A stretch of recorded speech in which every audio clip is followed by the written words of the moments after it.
Hello everyone, welcome to my YouTube channel. This is Shreyas Badye with Modern Indian History series, and we are here for lecture number 50, in which we will discuss August Offer, Individual Satyagraha, and Cripps Mission. The pessimist sees difficulty in every opportunity. The optimist sees opportunity in every difficulty. A very deep thought from Mr. Winston Churchill.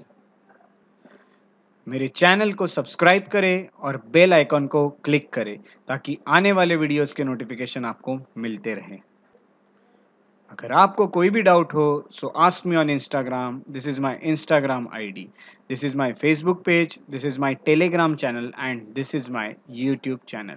उसके साथ साथ मेरे जो live session शुरू है उसमें मैं doubt solving भी करता हूँ आपके। वो लाइव सेशंस की जानकारी के लिए मेरे इंस्टाग्राम की या यूट्यूब की स्टोरीज चेक करना ना भूलें। उसके टाइमिंग्स और टॉपिक के बारे में इंफॉर्मेशन आपको स्टोरी में मिल जाएगी। जैसे कि आप सब जानते हो कि मैंने मेक एमसीक्यू चैलेंज स्टार्ट किया है, सो देखते हैं इस बार इस चैलेंज को किसने कंप्लीट किया। इस बार इस चैलेंज को कंप्लीट करने वालों के नाम है अक्षत चौधरी जी, विनीता बिस्वास जी, प्रियंका सहाय जी, स्नेहल पिपरेवार जी, पूजा भारद्वाज जी और वीरेंद्र मिर्धा जी। तो आप सबका बहुत बहुत शुक्रिया कि आपने एमसीक्यूज पोस्ट किए, जिन्हें हम इस वीडियो लेक्चर के अंत में डिस्कस करेंगे और सॉल्व करने का प्रयास करेंगे। ये जो टॉपिक है August offer, individual satyagraha and Cripps mission, इस पर यूपीएससी में अब तक जो क्वेश्चन पूछा गया है मेंस में, वो किस तरह का पूछा गया हम पहले देख लेते हैं। इसे आप ये टॉपिक के बाद सॉल्व करेंगे। What was the attitude of the Indian National Congress towards world war two? What was August offer? What were the factors that led the British to change its negative policy and send Cripps mission to India? ये question का answer आप solve कर पाओगे इस topic के बाद, ये मेरी गारंटी है। इस लेक्चर को अच्छे से देखिए। हम आखिरी में पिछले लेक्चर के एमसीक्यू सॉल्व करेंगे और ये इस लेक्चर का मेंस का एक क्वेश्चन मैं आपको दे चुका हूँ। तो सबसे पहले हम ये जो टॉपिक्स है इसके बैकग्राउंड पे आते हैं। हमें बैकग्राउंड देखना बहुत ज़्यादा ज़रूरी है। बैकग्राउंड में जो हम देखते हैं वो, इसके लिए हम गवर्नमेंट ऑफ इंडिया एक्ट 1935 को थोड़ा सा रिवाइज करते हैं। गवर्नमेंट ऑफ इंडिया 1935 का जो एक्ट है, ये मेरे इंडियन पॉलिटी के लेक्चर्स के हिस्टोरिकल बैकग्राउंड इस चैप्टर में आपको डिटेल में मिल जाएगा। इसलिए मैं उसको यहाँ पे डिटेल में डिस्कस नहीं कर रहा हूँ, क्योंकि मैं इसे बहुत ज़्यादा डिटेल में मेरे पॉलिटी के लेक्चर्स में डिस्कस कर चुका हूँ। गवर्नमेंट ऑफ इंडिया एक्ट जो था उसमें ऑल इंडिया फेडरेशन बनाया गया था। ऑल इंडिया फेडरेशन जो था, इसका मतलब था पूरे इंडिया को एक बनाया गया था, प्रिंसली स्टेट्स और ये सबको मिलके। उसके साथ साथ बाई कैमरल लेजिस्लेचर दिया गया था सेंटर पे। बाई कैमरल लेजिस्लेचर का मीनिंग होता है to houses at centre. Okay, to houses at centre दिए गए थे। उसके साथ साथ प्रोविंशियल ऑटोनॉमी दी गई थी। जो प्रांत थे, जो प्रोविंसेस थे, उनको अपने निर्णय लेने के, उनको अपने डिसीजन लेने की फुल फ्रीडम यहाँ पे दी गई थी गवर्नमेंट ऑफ इंडिया एक्ट 1935 के थ्रू। इसमें 3 लिस्ट बनाई गई थी लेजिस्लेशन के लिए, लेजिस्लेशन यानी लॉ मेकिंग के लिए। एक लिस्ट थी फेडरल लिस्ट, एक थी प्रोविंशियल लिस्ट और एक थी कॉन्करेंट लिस्ट। आज अगर देखा जाए तो आज भी 3 लिस्ट है। फेडरल की जगह पे यूनियन है, प्रोविंशियल की जगह पे स्टेट है और कॉन्करेंट की जगह पे कॉन्करेंट ही है। ऐसे 3 लिस्ट आज भी इंडिया में पाई जाती है और उस वक्त भी 3 लिस्ट पाई जाती थी। फेडरल लिस्ट जो है, इसमें वो जो सेंटर होता है उनके पास जो पावर है, उनके पास जो जितने भी सब्जेक्ट्स हैं उसपे उनको जो लेजिस्लेशन करने के या लॉ मेकिंग पावर है वो उसमें लिखे हुए सब्जेक्ट्स। स्टेट के जो है वो या फिर प्रोविंसेस के जो है प्रोविंशियल में लिखे जाते हैं और दोनों के मिलके जो पावर है, जिस चीज़ पे दोनों मिलके लॉ बना सकते हैं, ऐसे सब्जेक्ट्स कॉन्करेंट लिस्ट में लिखे जाते हैं। अगर देखा गया तो एट सेंटर जो सब्जेक्ट्स थे उनको एडमिनिस्ट्रेट करने वाले थे रिजर्व्ड और ट्रांसफर्ड कैटेगरीज में। और ऐसा ही ये एक्ट जो ऐसा ही एक चीज पिछले एक एक्ट में आई थी प्रोविंसेस के लिए। अब यहाँ प्रोविंसेस के निकाल के सेंटर के पास ये दे दिया गया था, रिजर्व्ड और ट्रांसफर्ड सब्जेक्ट। ये चीजें क्या है, ये आपको मेरे 1935 का जो एक्ट का वीडियो है वो मेरा इंडियन पॉलिटी के प्लेलिस्ट में जाइएगा और वहां पे ओपन कर लीजिएगा, आपको वहां पे मिल जाएगा ये वीडियो 1935 के एक्ट का। उसमें मैंने अच्छे से डिस्कस किया है रिजर्व्ड और ट्रांसफर्ड सब्जेक्ट क्या होते हैं। अभी हमारा मेन इशू ये नहीं है कि रिजर्व और ट्रांसफर सब्जेक्ट क्या होते हैं। मैं आपको ये एक्ट इसलिए रिवाइज करा रहा हूँ ताकि मैं आपको ये बता सकूं कि प्रोविंसेस में प्रोविंशियल लेजिस्लेटर जो थे, प्रोविंशियल लेजिस्लेटर यानी जो हमारे प्रोविंस में हाउसेस थे, यानी जैसे आज स्टेट में लेजिस्लेटिव असेंबलीज होती है, उस तरफ से जब प्रोविंसेस में जो लेजिस्लेटर थे, जो लॉ मेकर्स थे, उनको उनको यहाँ पे डायरेक्टली इलेक्ट किया जाएगा, ऐसा प्रोविजन दिया गया था। और ये इंडियन लोग रहेंगे, यानी इंडियंस को एक तरह से जगह तो मिल चुकी थी प्रोविंशियल जो हाउसेस थे उसमें, और वो डायरेक्टली इलेक्ट होके आने वाले थे। इलेक्शन में कंटेस्ट करने के अधिकार हमको मिल चुके थे। तो ये जब एक्ट अप्लीकेबल हो गया उसके बाद 1937 की बात है, जब इलेक्शन हुए प्रोविंशियल असेंबलीज के। और अगर देखा गया तो कांग्रेस ये जो पार्टी है, यानी आईएनसी जो पार्टी थी, इंडियन नेशनल कांग्रेस, ये सक्सेसफुली काफ़ी सारे प्रोविंसेस में चुन के आई। फॉर एग्जांपल बॉम्बे में भी गवर्नमेंट बनाई थी कांग्रेस ने, मद्रास में गवर्नमेंट कांग्रेस की बनी, सेंट्रल प्रोविंस में बनी, यूनाइटेड प्रोविंस में बनी, बिहार में बनी, ओडिशा में बनी, आसाम में बनी, नॉर्थ वेस्ट फ्रंटियर प्रोविंस में बनी। लगभग पूरा अगर आप देखोगे तो बहुत सारे एरियाज़ यहाँ पे कवर किए गए, पूरा इंडिया ही लगभग देखा गया तो, बस कुछ रीजन छोड़ के प्रिंसली स्टेट्स एंड ऑल छोड़ के, तो कांग्रेस को सरकार बनाने का मौका हर जगह मिला था, क्योंकि कांग्रेस की अगर आप देखोगे तो कांग्रेस की सरकार चुन के आएगी, कांग्रेस ये पार्टी चुन के आई थी प्रोविंसेस में जब इलेक्शन हुए थे इस लॉ के तहत। जैसे अभी मैं आपको बता दूं, जैसे आज हमारे यहाँ पे विधानसभा के इलेक्शन होते हैं ना, जिससे हम लेजिस्लेटिव असेंबली जो एमएलए के इलेक्शन होते हैं, उस तरह ये इलेक्शन हुए थे जिसमें कांग्रेस चुन के आई थी 1937 में।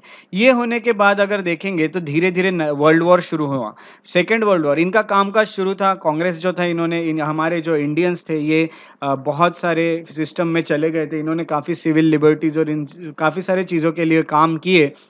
बट हमारे लिए इंपॉर्टेंट ये नहीं है, हमारे लिए इंपॉर्टेंट है कि बैकग्राउंड पढ़ते हुए आगे बढ़ना। तो हम सबसे पहले आगे बढ़ने वाले, तो आपको ये इंपॉर्टेंट पता चल चुका है कि आईएनसी ये एंटर हो चुका है लेजिस्लेटिव काउंसिल में, लेजिस्लेचर में, जो प्रोविंशियल लेजिस्लेचर है उसमें। अब अपन देखेंगे कि धीरे धीरे 1937 की ये बात हो गई, 1939 में सेकेंड वर्ल्ड वॉर शुरू हो गया।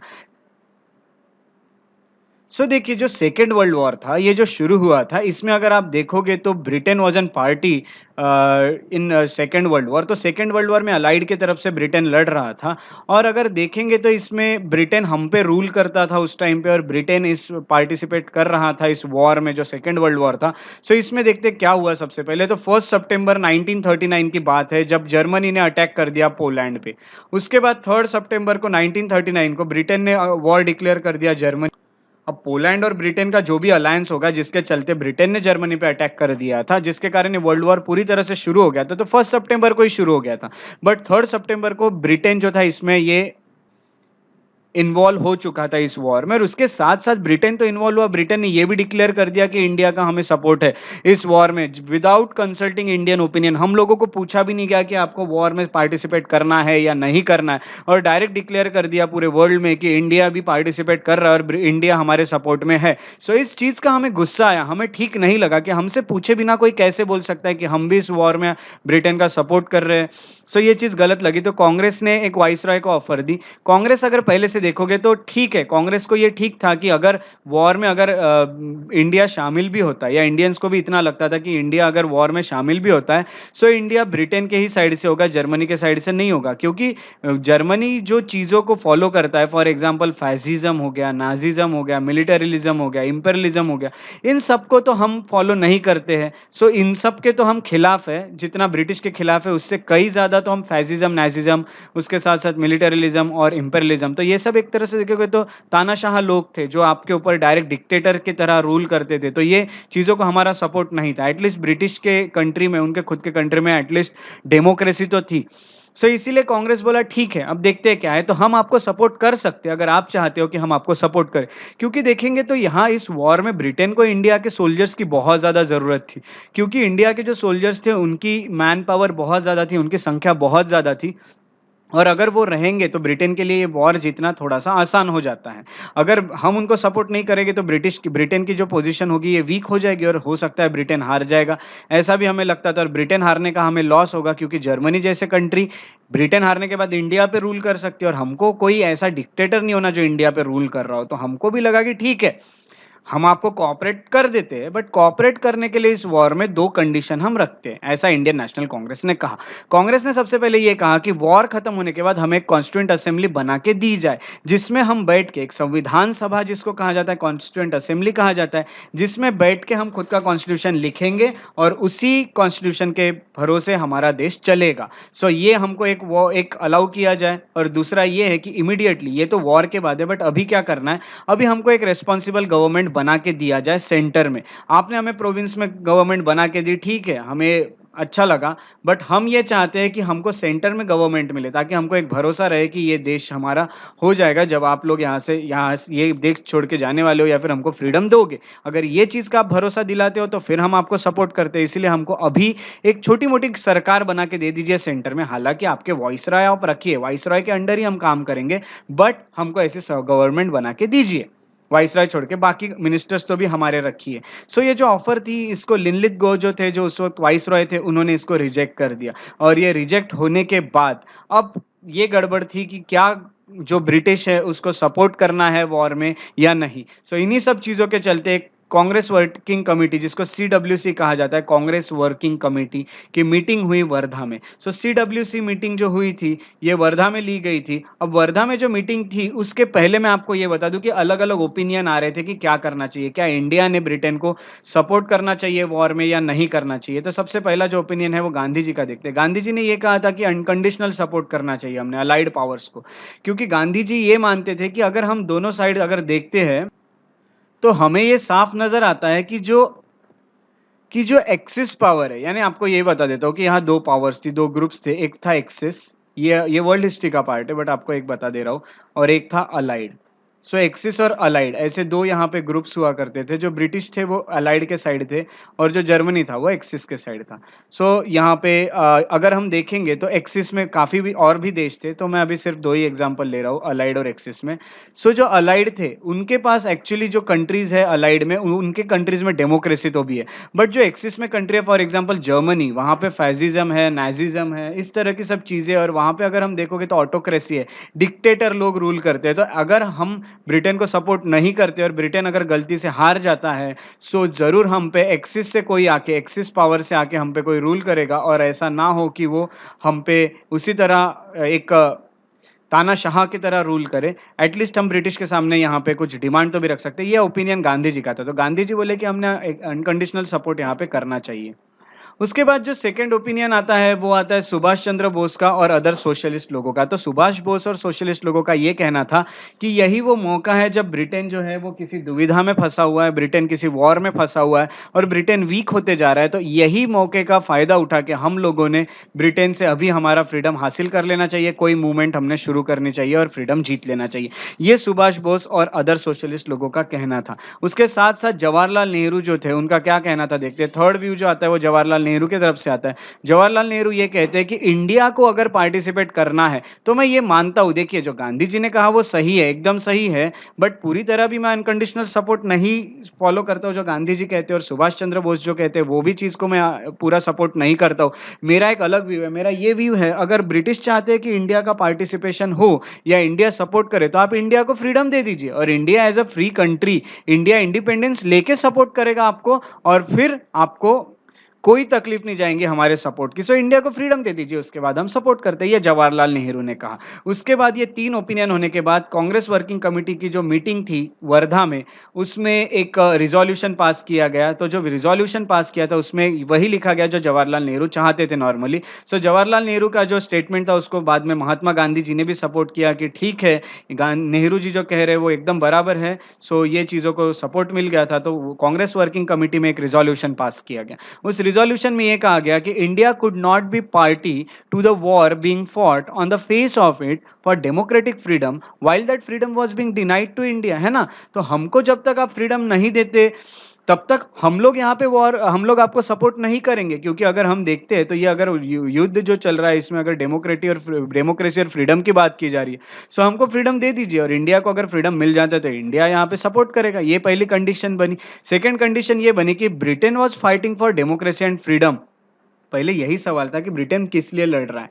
इस चीज़ पे व्यूज़ यही थे कि जो लड़ाइयाँ चल रही है ये पूरी कॉलोनीज़ के लिए चल रही है, और इंडिया एक कॉलोनी है। सो कॉलोनी में कॉलोनीज़ को यहाँ पे कैप्चर करने के लिए, कॉन्कर करने के लिए लड़ाई चल रही है। तो आज ब्रिटेन की कॉलोनी इंडिया, कल जाके अगर ब्रिटेन हार जाता है और कोई एक्सिस जीत जाता है तो किसी एक्सिस की कॉलोनी बन जाएगा इंडिया। सो ये कॉलोनीज़ के लिए वॉर है। बट ये कुछ लोग कह रहे थे, जैसे ब्रिटेन और इन सब का कहना था कि ठीक है डेमोक्रेसी है, फ्रीडम है। सो ये कह रहे थे कि अगर ब्रिटेन सच में डेमोक्रेसी और फ्रीडम के लिए लड़ रहा है, सो ये प्रूव किया जाए, इंडिया में इंपीरियलिज्म जो है वो खत्म कर दिया जाए, और इंडिया में इंपीरियलिज्म खत्म करके डेमोक्रेसी ला ली जाए इंडिया में। तो हम मान जाएंगे कि ब्रिटेन सच में डेमोक्रेसी के लिए लड़ रहा है। अगर हम कह रहे हैं कि ब्रिटेन डेमोक्रेसी के लिए लड़ रहा है, बाकी लोग फैसिस्ट है, नाजीज्म है, सो ये प्रूव करना चाहिए ब्रिटेन ने भी इंपीरियलिज्म खत्म करके। ये एक और चीज़ यहाँ पे बताई गई।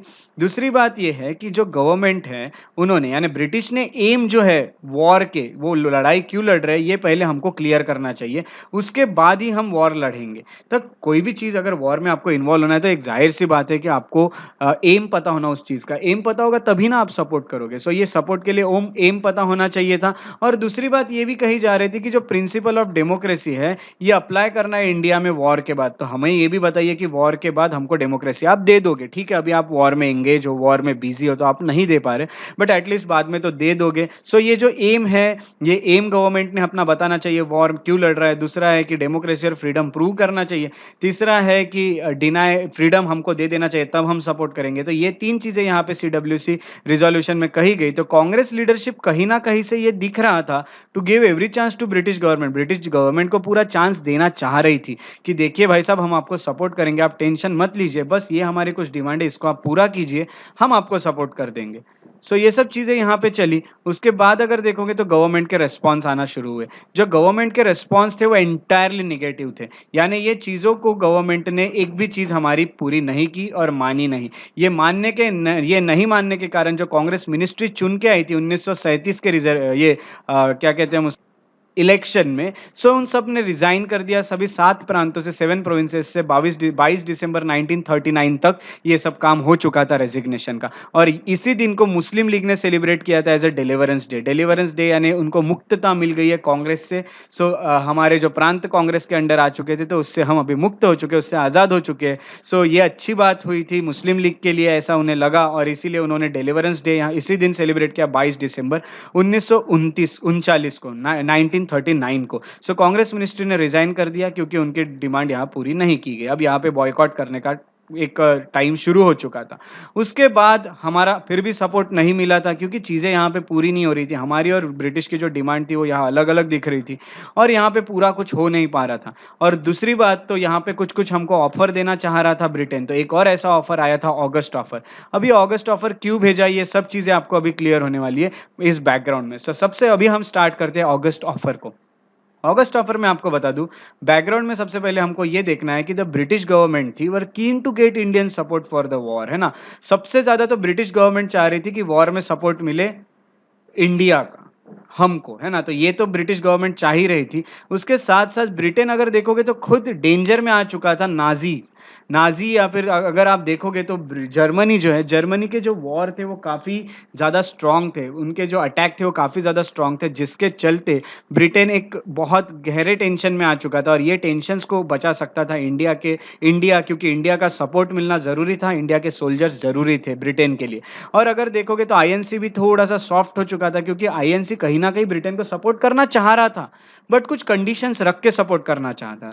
तो यहाँ पे अगर ऐसा होगा तो it said that support for war would be provided if power was transferred to an interim government in India, है ना। सो हम यहाँ पे वॉर में सपोर्ट तो करेंगे, अभी के अभी अगर आप इंटरिम गवर्नमेंट यानी एक टेम्पररी गवर्नमेंट बनाते हो इंडिया में, हम लोगों के, इंडियन लोगों के, और उनके पास पूरा पावर दे देते हो टेम्पररी टाइम के लिए, सो हम यहाँ पे आपको सपोर्ट करेंगे, एज अ गवर्नमेंट हम आपको सपोर्ट करेंगे। सो ये सब चीज़ें तो चल ही रही थी। उसके साथ साथ जो वाइसरॉय थे लिनलिथगो, उन्होंने इन्हीं सब चीज़ों के चलते, इन्हीं सब चीज़ों को कहीं ना कहीं इस पे समझौते के लिए एक ऑफर लाया था जिसको कहा जाता है ऑगस्ट ऑफर।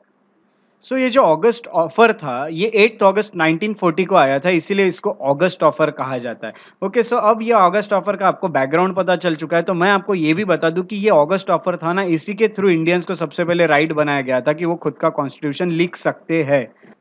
सो इसी ऑफर के थ्रू ये राइट दिया जा रहा था क्योंकि हम यहाँ पे डिमांड कर रहे थे कि हमको अपना कॉन्स्टिट्यूशन लिखने का मौका दीजिए, कॉन्स्टिट्यूंट असेंबली बना के दीजिए, तभी हम सपोर्ट करेंगे, इसलिए ऐसा एक ऑफर भेजा गया था। अब देखते हैं क्या फीचर थे इस ऑफर के।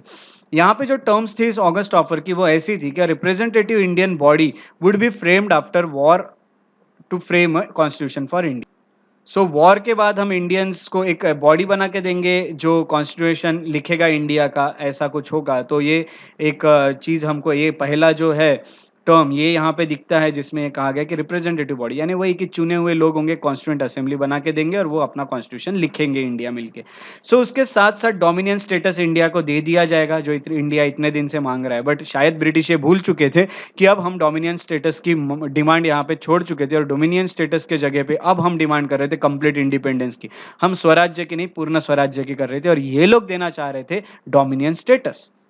उसके साथ-साथ मैं आपको ये बता दूँ कि वाइसरॉय की जो एग्ज़ीक्यूटिव काउंसिल थी, उसको एक्सपांड कर दिया गया, है ना? और उसमें फर्स्ट टाइम इंडियंस को ज़्यादा कर दिया गया व्हाइट्स के कंपैरिज़न में। यानी पहले क्या होता था कि इंडियंस कम होते थे, धीरे-धीरे इंडियंस को इक्वल कर दिया, इंडियंस और ब्रिटिश के नंबर्स जो थे वो इक्वल कर दिए गए। इक्वल करने के कारण जो भी डिसीज़न होगा, अगर इक्वल होता है यानी अगर इंडियंस किसी भी एक्ट को अगर यहाँ पे अपोज़ करते हैं और ब्रिटिश उसको सपोर्ट करते हैं, तो आधे-आधे इसमें अगर टाई हो जाता है, तो वाइसरॉय का जो वोट होगा, वो मेन वोट यहाँ पे साबित होता था। बट यहाँ पे ऐसा हो गया कि इंडियंस की पॉपुलेशन जो इंडियंस की संख्या है, वो बढ़ा दी गई, जिसके कारण इंडियंस का ज़्यादा पावर बन चुका था एग्ज़ीक्यूटिव काउंसिल में वाइसरॉय के। उसके साथ-साथ डिफेंस जो है, फाइनेंस जो है या होम मिनिस्ट्री जो है, यानी अगर आप देखोगे तो डिफेंस में मिलिट्री आ जाता है, फाइनेंस में हमारा पूरा फाइनेंस आ जाता है, होम में हमारे पुलिस एंड एटसेट्रा ये सब चीज़ें आ जाती है। ये पूरा ब्रिटिश के पास ही रखा था उन्होंने। क्योंकि देखिए डिफेंस तो अभी छोड़ ही नहीं सकते थे। डिफेंस छोड़ दिया तो कहाँ से वो हमारे सोल्जर्स को लेके जाएँगे वॉर लड़ने? ये हम उनको हम पे भरोसा नहीं था। दूसरी बात फाइनेंस कैसे छोड़ेंगे? अभी फाइनेंस अगर छोड़ दिया तो वॉर के ऊपर पैसा लगाने के लिए पैसा कहाँ से लाएँगे? सो ये सब चीज़ें उन्होंने अपने पास ही रखी और अगर सिचुएशन कुछ खराब हो जाती है तो होम मिनिस्ट्री भी आपके पास होना चाहिए। तो ये 3 चीज़ें रखी, बाकी इंडियंस को हम पूरी दे देंगे चीज़ें।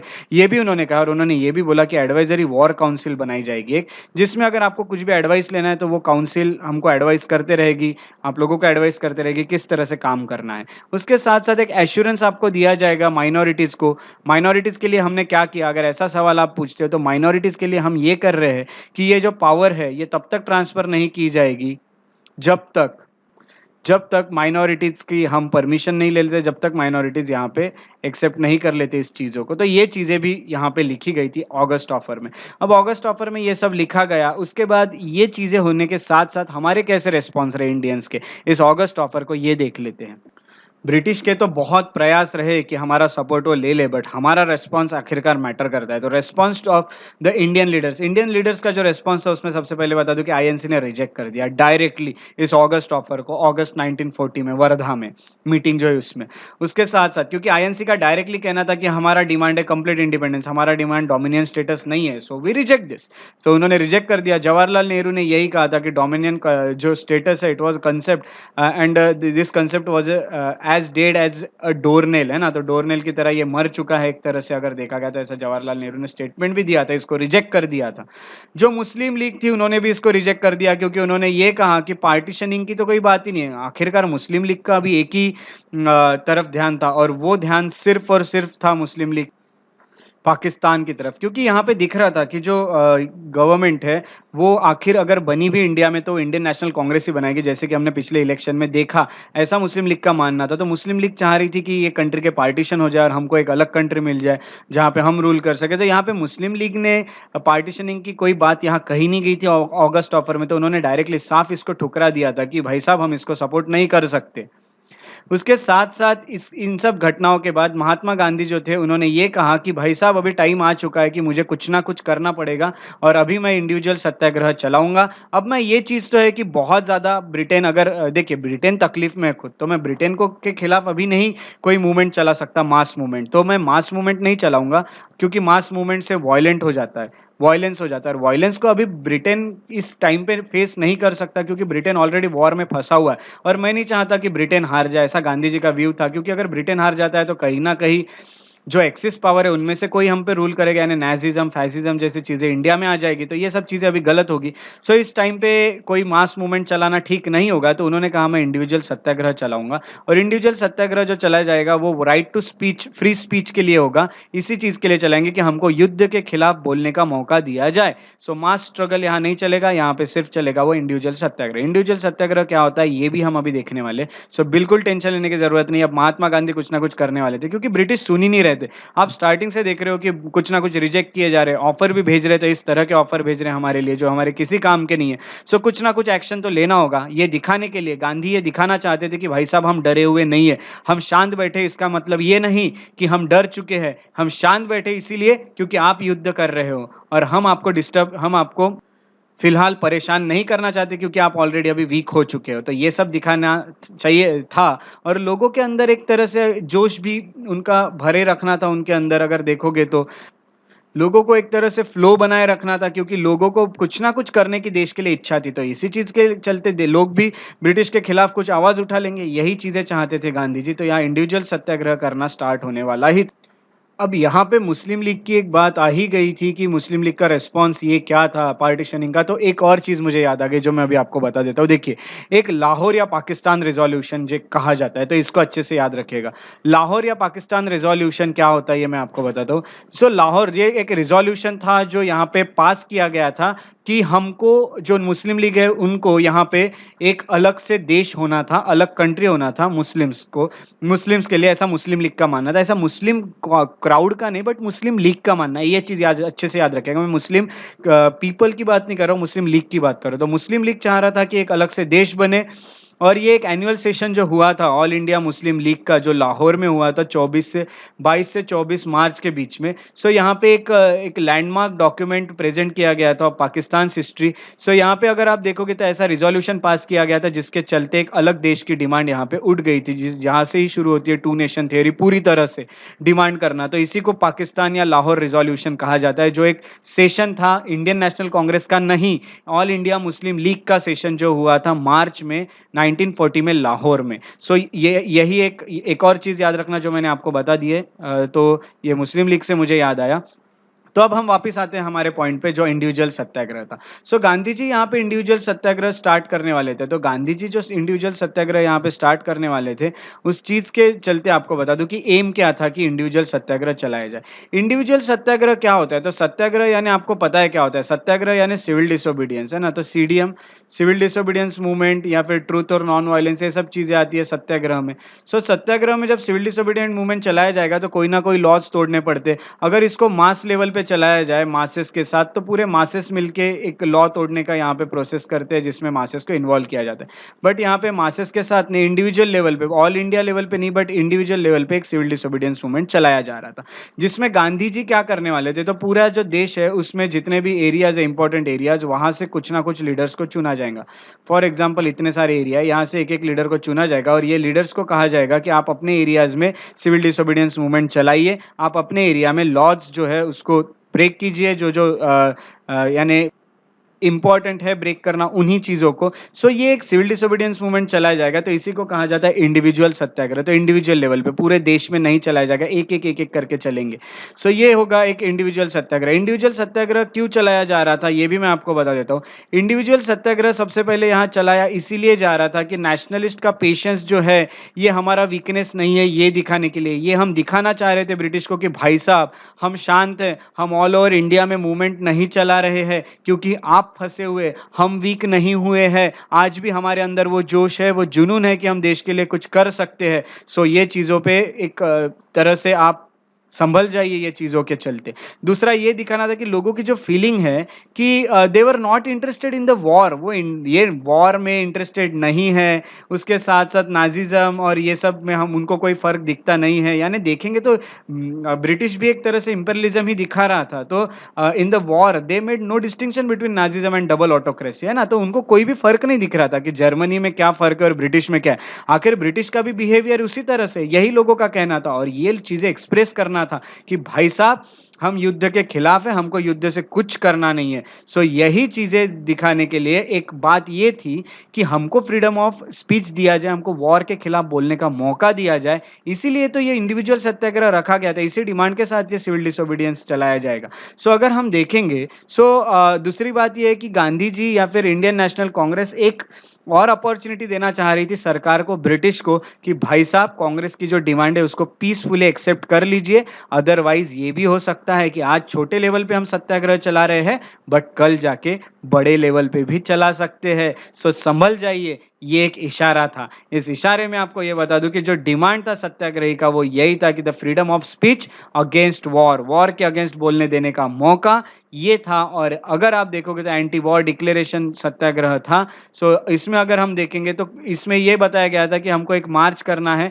और मार्च होगा दिल्ली की तरफ, इसीलिए वहाँ लिखा गया था इस मूवमेंट को चलो दिल्ली मूवमेंट या दिल्ली चलो कहा जाता है। सो दिल्ली चलो मूवमेंट कहा जाता है क्योंकि दिल्ली तक यहाँ पे मार्चिंग करने वाले थे। सो ये सब चीज़ें यहाँ पे हमको दिल्ली तक पहुँचना था। तो ये सब चीज़ें अगर यहाँ पे कही जाती है तो दिल्ली अगर आप देखोगे तो दिल्ली तो यहाँ पे कैपिटल ही था ब्रिटिश का। सो यहाँ तक हमको अभी पहुँचना है। सो इसीलिए इसको चलो दिल्ली मूवमेंट भी कहा जाता है। और पहले 3 जो सत्याग्रही इसमें सिलेक्ट किए गए थे, वो थे विनोबा भावे, पंडित जवाहरलाल नेहरू और ब्रह्मा दत्त। ये तीनों को जेल हुई थी। यहाँ पे आपको जिनकी तस्वीर दिख रही है, ये है विनोबा भावे।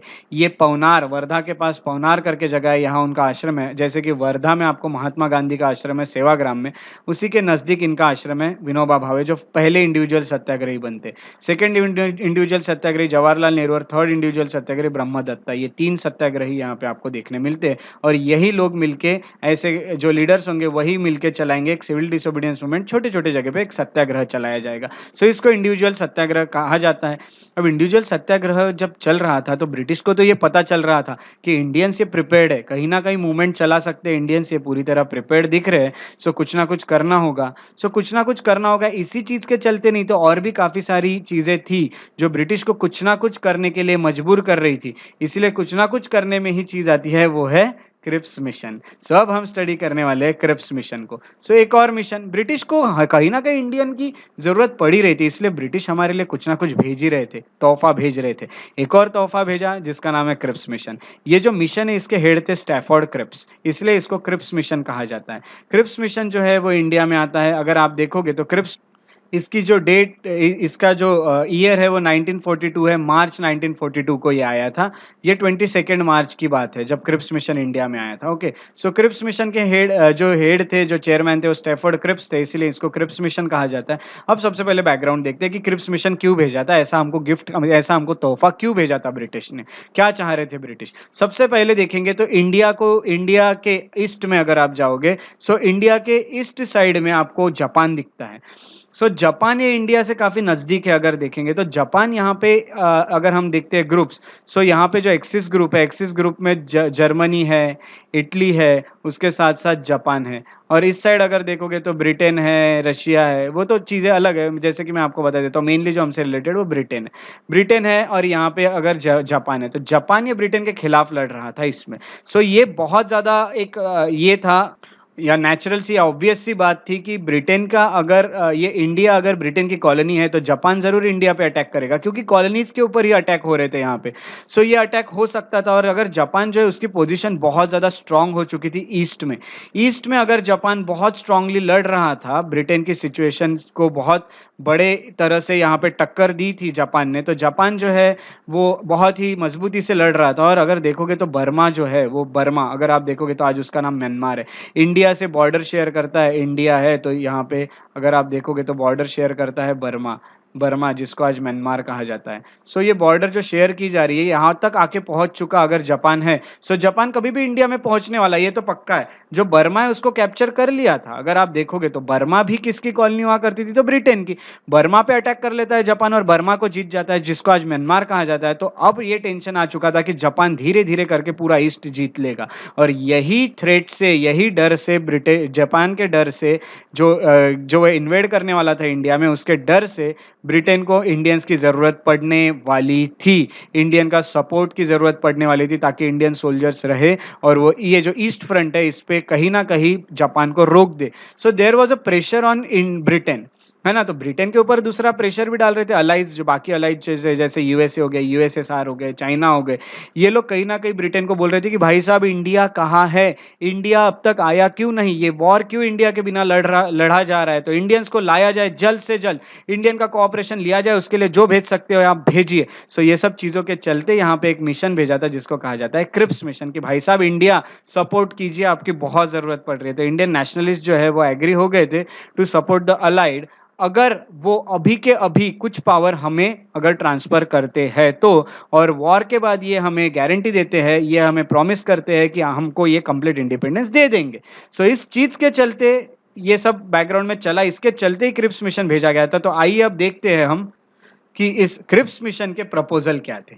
अब प्रपोजल ये थे कि सबसे पहले इंडियन डोमिनियन जो है with the freedom to remain with British commonwealth और टू सिसीड फ्रॉम इट, यानी एक कॉमनवेल्थ बनाया गया था। कॉमनवेल्थ यानी एक ग्रुप होता है जो जिनके ऊपर ब्रिटिश रूल करता है किया है, उन सब कंट्रीज का एक ग्रुप होता है। अगर आपको इसमें रहना है तो आप रहिए, या फिर आप उससे बाहर भी निकल सकते हो, उसका हेड ब्रिटिश ही होता है। सो ये एक यहाँ पे एक से ये दिया था। उसके साथ साथ दूसरा अगर देखोगे, सो इंटरनेशनली जो आप इंडिया चाहे कौन से ऑर्गेनाइजेशन में उनको पार्टिसिपेट करना है वो भी इंडिया कर सकता है, ये हम आपको फ्रीडम दे देते हैं। ऐसा इंडियन डोमिनियन बना के देते हैं, यानी आपको डोमिनियन स्टेटस हम दे देते हैं। यहाँ पे हम आपको कॉन्स्टिट्यूएंट असेंबली बना के देंगे, ये वादा करते हैं हम, जिसमें आप बैठ के अपना कॉन्स्टिट्यूशन लिखोगे, और ये जो असेंबली होगी इसमें इलेक्टेड मेंबर होंगे बाय प्रोविंशियल असेंबली, यानी जो प्रोविंसेस में हमने असेंबली बना के दी थी वहां से आप इलेक्शन लोगे और वहां से इलेक्ट करके आप कॉन्स्टिट्यूएंट असेंबली में डालोगे मेंबर्स, और यही मेंबर्स कल जाके इंडिया का कॉन्स्टिट्यूशन लिखेगा। उसके साथ साथ जो प्रिंसेस है, प्रिंसलेस है, यानी प्रिंसली स्टेट्स जो है वहां से नॉमिनेट करके हम भेजेंगे जो जो लोग कॉन्स्टिट्यूएंट असेंबली में आएंगे, और आप सब लोग मिलकर अपना कॉन्स्टिट्यूशन लिखोगे। ये हम आपको फ्रीडम देते हैं भाई साहब। और दूसरी बात ये है कि प्रोविंसेस जो है जिनको नहीं आना है इस असेंबली में, या इंडिया में जिसको ज्वाइन नहीं होना है इंडियन डोमिनियन को, वो खुद को सेपरेट भी रख सकता है और खुद का सेपरेट कॉन्स्टिट्यूशन भी बना सकता है ना, तो वो खुद का सेपरेट यूनियन बना सकता है ना। सो यानी अगर 4-5 ऐसे प्रिंसली स्टेट्स है जो कह रहे हैं कि हमको इंडिया में नहीं जाना है, हमको अलग ग्रुप बनाना है, तो वो बना भी सकते हैं और वो अलग कंट्री करके खुद को डिक्लेयर कर सकते हैं, यानी ब्रिटिश के ही अंडर एक अलग कॉलोनी करके एक डोमिनियन स्टेटस में, या फिर वो अपना सेपरेट कॉन्स्टिट्यूशन भी बना सकते हैं। तो ये अगर उनको कॉन्स्टिट्यूशन इंडिया के कॉन्स्टिट्यूशन के अंडर नहीं काम करना है तो ये सब चीजें भी इस क्रिप्स मिशन में, ये क्रिप्स मिशन में लिखी गई थी। अब क्रिप्स मिशन में अगर आप देखोगे तो पावर ट्रांसफर को लेके ये लिखा गया था कि ट्रांसफर जो है, the power transfer of power and right of minorities, ये सेफगार्ड की जाएगी। यानी सबसे पहले कि कॉन्स्टिट्यूएंट असेंबली जो है और जो ब्रिटिश गवर्नमेंट है उनके बीच में कुछ समझौता होगा, जिससे हम ये डिसाइड करेंगे कि पावर जो ट्रांसफर करना है ब्रिटिश से इंडियन लोगों को वो किस तरह से की जाएगी, और जो माइनॉरिटीज है उनके राइट्स कौन कौन से होने चाहिए, जो इंडिया के माइनॉरिटीज है वो माइनॉरिटीज के साथ मिलकर भी हम डिस्कस करेंगे। और उतने टाइम के लिए जब तक ये नया कॉन्स्टिट्यूशन आपका बन नहीं जाता, तब तक जो इंडिया का डिफेंस है ना भाई साहब, जो डिफेंस आपका जो मिलिट्री है वो ब्रिटिश के पास दे दीजिए। उसके बाद जब बन जाएगा तब देख लेंगे। तो ब्रिटिश को तो पता था कि इतने जल्दी तो बनने नहीं देंगे, कुछ ना कुछ तो हम गड़बड़ बीच बीच में करते रहेंगे। सो यहाँ पे गड़बड़ तो करना शुरू ही था ब्रिटिश का। मुस्लिम लीग का यहाँ पे यूज करना शुरू कर दिया था ब्रिटिश ने। मुस्लिम लीग को यहाँ पे, मुस्लिम लीग को ब्रिटिश जो थे ये भड़का रहे थे, और ये यहाँ पे यही उनको डिमांड करने लगा रहे थे कि भाई साहब यहाँ पे अगर जीत जाता है तो कांग्रेस का ही डोमिनेंस रहेगा। सो इस तरह की चीजें तो चली रही थी पीठ पीछे। बट यहाँ पे ब्रिटिश ने तो डायरेक्ट बोल दिया, जब तक आपका कॉन्स्टिट्यूशन नहीं बन जाता तब तक जो डिफेंस है वो ब्रिटिश के पास रहेगा। उसके बाद गवर्नर जनरल जो है, और जो गवर्नर जनरल की जो पावर है वो अनअल्टर्ड रहेगी, यानी गवर्नर जनरल जो है वो उसकी जो पहले ब्रिटिश के टाइम पे पावर थी एक वाइसरॉय की, वही पावर रहेगी। सो यहाँ पे बिल्कुल टेंशन लेने की जरूरत नहीं है, हेड तो हमारा है, आपको डोमिनियन स्टेटस हम दे रहे हैं। अब क्रिप्स मिशन भी यहाँ पे फेल हो गया। इतनी सब चीजें क्रिप्स मिशन में लिखी, बट क्रिप्स मिशन फेल कैसे हो गया देख लेते हैं। सो क्रिप्स मिशन फेल हो गया, सबसे पहले देखते हैं कांग्रेस का ऑब्जेक्शन क्या था। कांग्रेस का ऑब्जेक्शन डोमिनियन स्टेटस को लेके ही था।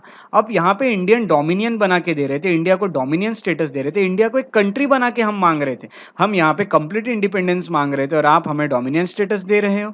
ये हमारा सबसे बड़ा ऑब्जेक्शन था, ये कांग्रेस का सबसे बड़ा ऑब्जेक्शन था। दूसरा अगर आप देखोगे, सो जो प्रिंसली स्टेट है उनको नॉमिनेशन के थ्रू क्यों ला रहे, उनको यहाँ भी, उनके यहाँ भी इलेक्शन लो। नॉमिनेशन के थ्रू तो आप अपने लोगों को नॉमिनेट करोगे और वहां पे लाओगे उस असेंबली में, ये हमको नहीं चलेगा।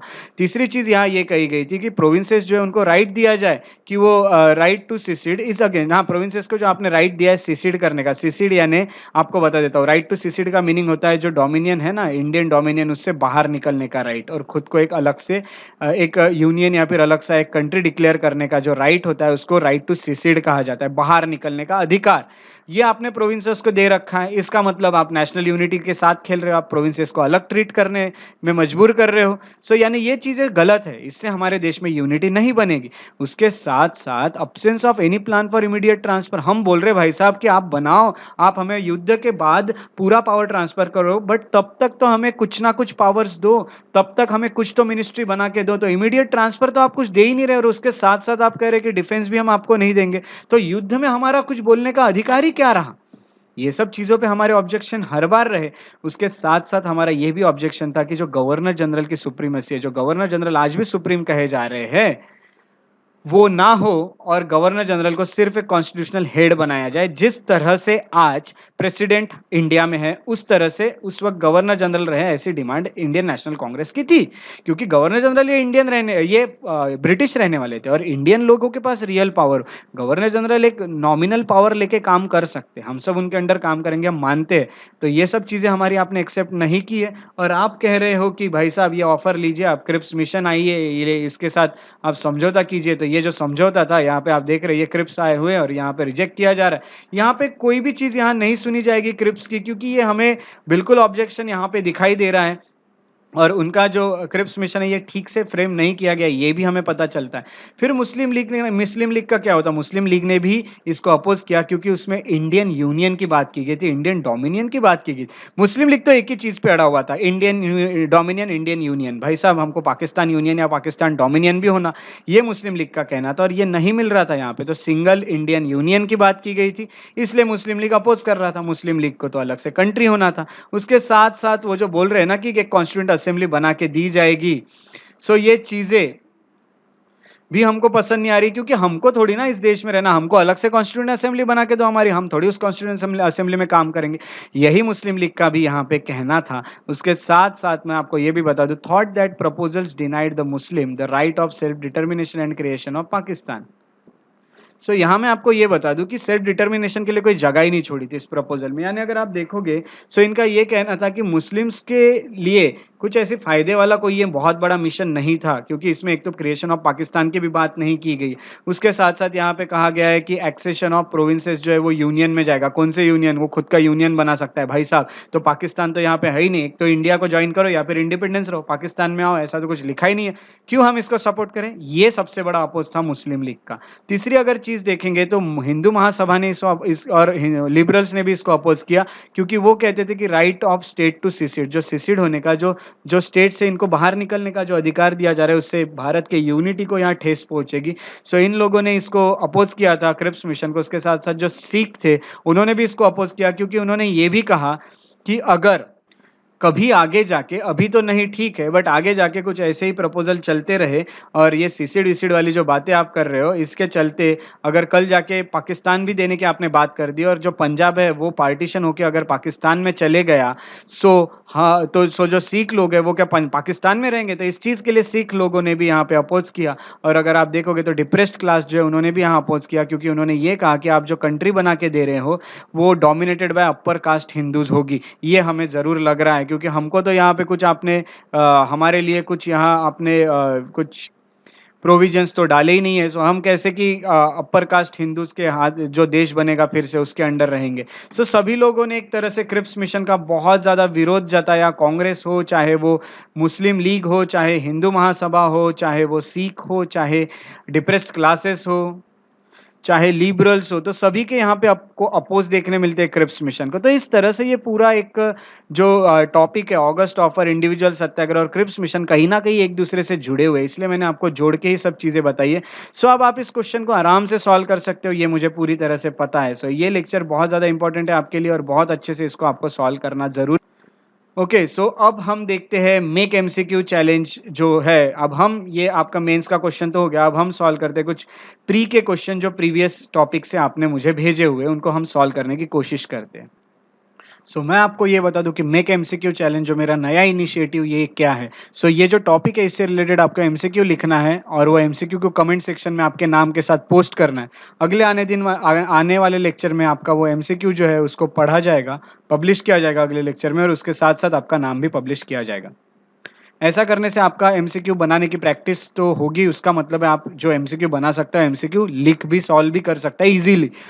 सो यही मेरा एक इनिशिएटिव है जिसमें आप बहुत ट्रेंड हो जाए एमसीक्यू सॉल्व करने में और दूसरों की भी हेल्प हो जाए आपके तरफ से। सो जो फर्स्ट एमसीक्यू हमें जो भेजा है वो है round table conference, Gandhi Irwin pact, Poona pact और जितना भी हमारा वो टॉपिक था जिसमें दिल्ली मैनिफेस्टो एंड ऑल था, एटसेट्रा वाला टॉपिक, उससे। जिन लोगों ने ये वीडियो लेक्चर नहीं देखा है वो यहाँ पे इस लिंक को क्लिक करे और अभी ये वीडियो लेक्चर को तुरंत देख ले, उसके बाद आप ये पूरे क्वेश्चन सॉल्व कर पाएंगे, ये मेरी गारंटी है। सो पहला क्वेश्चन जो है वो स्नेहल जी ने हमें भेजा और स्नेहल पिपरेवार जी हमें क्वेश्चन भेजती है कि who open the first round table conference, Mahatma Gandhi, doctor Ambedkar, king George 5 या लॉर्ड आयरविन। बहुत अच्छा क्वेश्चन। सेकंड क्वेश्चन हमें फिर से स्नेहल पिपरेवार जी ने भेजा है, जो है the Gandhi Irwin pact proclaimed the suspension of Dandi march, non cooperation movement, Dandi march, non cooperation movement, civil disobedience movement, none of this. बहुत अच्छा क्वेश्चन। एक आपको इन्फॉर्मेशन दे दूं आप सभी लोगों को जिन्होंने मुझे एमसीक्यू पोस्ट किए। एमसीक्यू बहुत ज़्यादा होने के कारण मैंने मैक्सिमम 3 ही एमसीक्यू सबके पोस्ट किए, उससे ज़्यादा मैं यहाँ पे नहीं कर पाया क्योंकि एमसीक्यू बहुत ज़्यादा है। ये होने के बाद मैं आपको यहाँ सबने बहुत अच्छे एमसीक्यू भेजे, मैं इससे बहुत ज़्यादा खुश हूँ और एटलीस्ट मुझे बहुत अच्छे एमसीक्यू देखने मिले आपकी तरफ से और मुझे बहुत खुशी हुई कि आप ट्रेंड हो चुके हैं सबके सब। उसके बाद जो नेक्स्ट और क्वेश्चन जो भेजा है वो स्नेहल जी ने हमें भेजा है और वो पूछते हैं कि the purpose of Poona pact was Hindu Muslim unity, reconsideration of dyarchy, representation of untouchable या साइमन कमीशन। बहुत बहुत शुक्रिया स्नेहल जी, आपका बहुत बेहतरीन क्वेश्चन आपने हमें भेजे। अगले क्वेश्चन हमें जो भेजे है वो विनीता बिस्वास जी ने भेजे। विनीता बिस्वास जी हमें पूछते हैं Mahatma Gandhi participated in the second round table conference after signing the Gandhi-Irwin Pact of March 1931, refusing to hold direct talks with Muslim League, being permitted by Congress, receiving assurance that independence was fast coming। बहुत अच्छा question Vinita ji. Vinita ji ने एक और question भेजा है, who opened the first round table conference, King George 5, M K Gandhi, Lord Irwin, Ramsay MacDonald. बहुत अच्छा। एक और क्वेश्चन विनीता जी। विनीता जी ने एक और क्वेश्चन हमें भेजा है, वो है who was the British prime minister during second round table conference, Ramsay MacDonald, Winston Churchill, Lyndon Johnson या जेफरसन। बहुत बहुत शुक्रिया विनीता जी, आपका बहुत अच्छे क्वेश्चन आपने हमें भेजे। उसके बाद नेक्स्ट क्वेश्चन हमें प्रियंका सहाय जी ने भेजा है। प्रियंका सहाय जी ने भेजा है what is the reason for the failure of Delhi manifesto, Irwin rejected the demands, less majority of the Congress, both A and B are correct, only A, only B, none of this. बहुत अच्छा question Priyanka ji. Priyanka ji ने एक और question भेजा है, इन विच, प्रियंका सहाय जी ने, in which session first round table conference was to be boycott, this decision was taken in which session, Karachi session of Congress 1931, Lahore Congress session December 1929, Irwin pact Lucknow session. बहुत अच्छा क्वेश्चन प्रियंका जी। प्रियंका जी ने एक और क्वेश्चन भेजा है, correctly match the leaders name with attainment the first table conference, A Sikh, okay, so A Sikh doctor B R Ambedkar, B Hindu Mahasabha Mohammad Ali Jinnah, C depressed class Sardar Ujjwal Singh या D Muslim League S B Moonje. Option है A3B4C1D2, A4B1C2D3, A3B4C2D1, A3B2C1D4। Okay, बहुत ही बेहतरीन और बहुत अच्छा question है Priyanka ji. Match the following का बहुत अच्छा क्वेश्चन आपने हमें भेजा। आपका बहुत बहुत शुक्रिया प्रियंका साहे जी, आपने हमें बहुत अच्छे क्वेश्चन भेजे। और मैं आपको ये बता दूं कि मैं जो ये क्वेश्चंस फास्ट पढ़ रहा हूँ, सो आप क्या कीजिएगा, आप ये वीडियो को पॉज कर दीजिएगा जब भी आपके क्वेश्चन आते हैं और उसको अच्छे से पढ़ के सॉल्व कीजिएगा, आपकी अच्छी प्रैक्टिस होगी। अगला क्वेश्चन हमें पूजा भारद्वाज जी ने भेजा है। पूजा भारद्वाज जी ने एसर्शन और रीजन का क्वेश्चन भेजा है। पूजा जी पूछती है, assertion, leader of INC didn't attend the first roundtable conference in 1930, reason, Delhi manifesto 1939 was rejected by Lord Irwin, both A and R are true, R is correct explanation of A, both A and R are true but R is wrong explanation of A, both are false, none of the above। बहुत बेहतरीन question एक और हमें पूजा जी ने भेजा है। पूजा जी बहुत बहुत शुक्रिया आपका। पूजा जी का एक और क्वेश्चन जो है वो है, which of the following statement is not correct, Gandhi ji was agreed to suspend the CDM, Civil Disobedience Movement, during Delhi Pact 1931. B.S. Munje and M.R. Jayakar were leaders of Hindu Mahasabha. Karachi Congress session 1931 was held during the third roundtable conference. Passing of Government Act 1935 is an outcome of third roundtable conference in 1932। बहुत अच्छा question, बहुत बहुत शुक्रिया पूजा जी। उसके बाद next question हमें अक्षत चौधरी जी ने भेजा है। अक्षत जी ने भेजा है, government of India act 1935 was outcome of which round table conference, first round table conference, second round table conference, third round table conference या नन ऑफ दिस। बहुत अच्छा क्वेश्चन। अगला एक और क्वेश्चन अक्षत जी ने भेजा है, assertion और reason. assertion, Gandhi ji was agreed to join second round table conference, reason, Delhi Pact was signed in 1931, both A and B are true, R is correct explanation of A, both A and R are true, R is wrong explanation of A, C both false or D none of।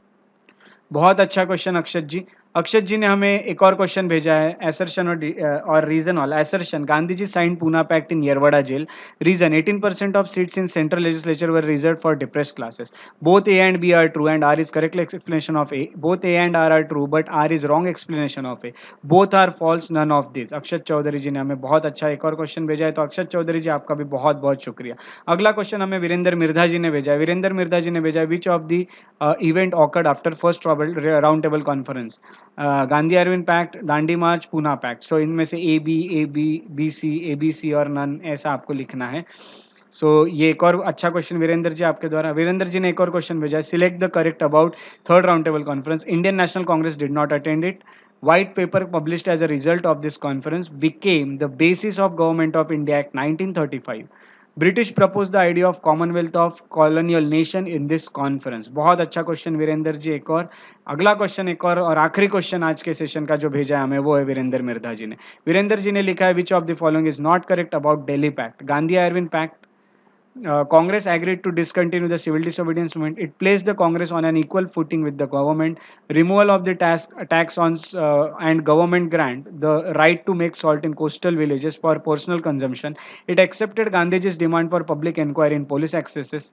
It turned down the demand for commutation of Bhagat Singh and its comrades and his comrades death sentence to life sentence. बहुत अच्छा question Virendra ji. इसमें से आपको select करना है कौन सा true है, या फिर इनमें से मल्टीपल ट्रू है, या फिर कोई भी ट्रू नहीं है। तो ये बहुत अच्छे क्वेश्चंस आप सब ने हमें भेजे।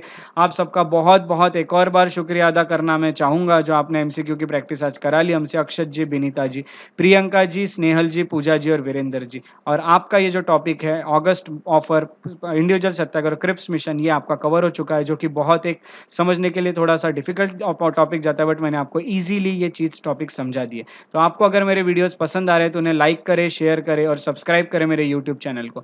उसके साथ साथ मेरे पेजेस को फेसबुक पे लाइक करें और फॉलो करें, ताकि आपको और भी ज़्यादा इन्फॉर्मेशन मिलती रहे। आप मुझे इंस्टाग्राम पे फॉलो कर सकते हैं, श्रेयस बढ़िया द पीस लवर, ये मेरा इंस्टाग्राम आईडी है और ये मेरा ईमेल आईडी है। इस पर आप मुझे मेल कर सकते हैं, shreyasbadiya@gmail.com पे। सो आपका दिन शुभ हो, आपकी पढ़ाई बहुत अच्छे से हो, आपका डाइट अच्छे से लेते रहे, आप अच्छी एक्सरसाइज करते रहे। इसी उम्मीद के साथ मैं श्रेयस बढ़िया आपसे अगले लेक्चर में मिलूंगा। तब तक के लिए अपना ख्याल रखें।